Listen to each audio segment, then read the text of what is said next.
今天给客户挑的货已经安排好了，之前的货已经先发走了。这2台的话都是今天安排的。这是一个老客户买给他孩子用的，刚开始也要17以上，要5、6千的手机，后面谈到最后满意了啊，就给他买14 Pro， 真的很不错了。我不知道为什么现在的小孩子嫌弃14 Pro 呢？性能真的很强啊！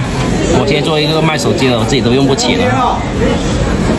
然后他说顺便给他一支个超容电芯，因为现在基本电池都不高，给他找了84的，他也嫌低，说直接换个超容电芯就耐用了，可以用个2、3年不用换电池也是挺好的。现在老手机其实找机器球员装没拆过就可以了，电池低的话一个超容电芯就好了。像这台小米10S 也是电池不耐用，用个3个小时左右就没电嘛，然后顺便给它换了个电池上去，换完再发货。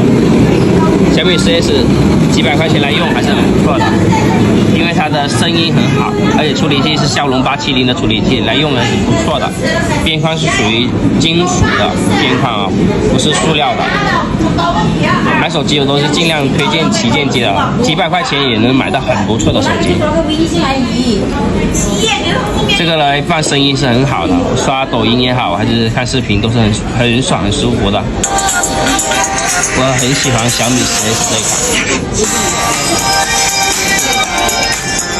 给它换了新电池，等下时间到了把线拿掉就可以发手。今天安排的货在这里，有需要华强北采购的可以联系我啊。